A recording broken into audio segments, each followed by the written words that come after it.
Russia থেকে তেল কেনা নিয়ে কম ঝামেলায় পড়তে হয়নি ভারতকে। ৫০% কর আরোপ থেকে শুরু করে দুনিয়া থেকে কার্যত বিচ্ছিন্ন করার হুমকি ছিল পশ্চিম থেকে। কিন্তু ট্রাম্পের চোখ রাঙানি উপেক্ষা করে চীন রাশিয়ার সঙ্গেই থাকার সিদ্ধান্ত নিয়েছিলেন মোদি। কিন্তু জলে নেমে কুমিরের সঙ্গে আর পারলেন না মোদি। শেষ পর্যন্ত তার শুল্ক জুলুমের চাপে মাথা নোয়ালেন ভারতের প্রধানমন্ত্রী নরেন্দ্র মোদি। মার্কিন প্রেসিডেন্ট জানিয়েছেন, ভারতের প্রধানমন্ত্রী রাশিয়া থেকে জ্বালানি তেল কেনা বন্ধ করার প্রতিশ্রুতি দিয়েছেন। And he assured me today that they will not be buying oil from Russia. একের পর এক বিজয়ের আনন্দে ভাসতে থাকা ট্রাম্প জানিয়ে দিয়েছেন তার পরের টার্গেট চীন।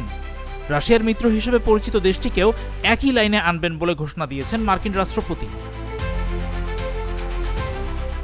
রাশিয়া জ্বালানি তেল বিক্রি করে ইউক্রেনের বিরুদ্ধে সংঘাত চালাচ্ছে বলে টানা গলা ফাটাচ্ছেন Trump. Because that lets Russia continue on with this ridiculous war where they've lost 1.5 million people. By the way, Russia's lost 1.5 million. দেশটির আয়ের উৎস বন্ধ করতে অনেক দিন ধরেই তিনি উঠে পড়ে লেগে আছেন। সাগর পথে রাশিয়ার তেল রপ্তানির দুই বড় ক্রেতা চীন ও ভারত। ইউক্রেন সংঘাতের ছুতা ধরে যুক্তরাষ্ট্র ও ইউরোপীয় ইউনিয়ন 2022 সালে রাশিয়ার ওপর নিষেধাজ্ঞা চাপায়। রাশিয়া বাধ্য হয়ে কম দামে তেল বিক্রি করছিল। চীন ও ভারত এই সুযোগ নিচ্ছিল, কিন্তু রুশ জ্বালানির ক্লিয়ারিং হাউসের কাজ করছে ভারত এমন অভিযোগ তোলে যুক্তরাষ্ট্র।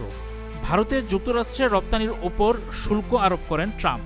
উদ্দেশ্য হিসেবে তিনি বলেন, রাশিয়ার ওপর চাপ সৃষ্টি করে দেশটিকে ইউক্রেন ইস্যুতে শান্তি চুক্তির পথে আনতে তিনি শুল্ক যুদ্ধে নেমেছেন। শুল্ক যুদ্ধ নিয়ে মজার সব কথা বলছেন ট্রাম্প। তার দাবি, এটি মার্কিনীদের দয়ালু জাতি করে তুলেছে। তিনি যুদ্ধ বন্ধ করতে শুল্ক চাপান, তিনি যুদ্ধ বন্ধ করতে ভালোবাসেন। ৮ মাসে তিনি ৮টি যুদ্ধ বন্ধ করেছেন বলে দাবি করছেন। Who would think I created peace in the Middle East and can't get the two guys? মোদিকে নিয়েও তার সুর এখন মিষ্টি হয়ে গেছে। মোদি তার বন্ধু, তাদের মধ্যে দারুণ সম্পর্ক, আরো কত কি। Yeah, sure. He's a friend of mine. We have a great relationship. He just said that 2 days ago, as you know. We have a great relationship. No, we were not happy with him. মাত্র 2 দিন আগেই নাকি মোদি তাকে কথা দিয়েছেন Russia থেকে জ্বালানি তেল কেনা বন্ধ করবেন তিনি। তাই এখন তাদের মধ্যে নাকি দারুণ সম্পর্ক। With him buying oil from Russia. রুশ রাষ্ট্রপতি পুতিনকে উদ্দেশ্য করে ট্রাম্প বলেছেন, শুধু এটাই চাই, যুদ্ধ বন্ধ করুন, ইউক্রেনীয়দের হত্যা বন্ধ করুন এবং রাশিয়ানদের হত্যা বন্ধ করুন, কারণ যুদ্ধটি অনেক রাশিয়ানকে হত্যা করেছে। ইউক্রেন সংঘাতে রাশিয়ার 1 সপ্তাহের মধ্যে জেতা উচিত ছিল বলে ট্রাম্প মন্তব্য করেন। পুতিনকে মীমাংসা করতে বলেছেন তিনি। নিজেও মীমাংসা করাতে আগ্রহী জানিয়ে ট্রাম্প আরও বলেন, আমি ভেবেছিলাম আমাদের একটি চুক্তি হয়েছে। 2 নেতার ঘৃণা খুবই, আপনি জানেন এটি একটি বাধা।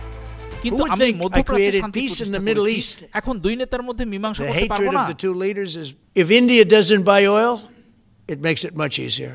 ট্রাম্পের দাবি, ভারত যদি রাশিয়ার জ্বালানি তেল না কেনে তাহলে তার মীমাংসার প্ল্যান অনেক সহজ হয়ে যাবে। ভারত নাকি ট্রাম্পকে আশ্বস্ত করেছে যে অল্প সময়ের মধ্যে তারা রাশিয়া থেকে তেল কেনা বন্ধ করবে এবং যুদ্ধ শেষ হলে তারা আবার রাশিয়ার তেল কিনবে। কিন্তু নরেন্দ্র মোদি কি সত্যিই ট্রাম্পকে এমন প্রতিশ্রুতি দিয়েছেন? যুক্তরাষ্ট্রের ভারতীয় দূতাবাসের কাছ থেকে এই ব্যাপারে তাৎক্ষণিকভাবে কোনো মন্তব্য জানা যায়নি।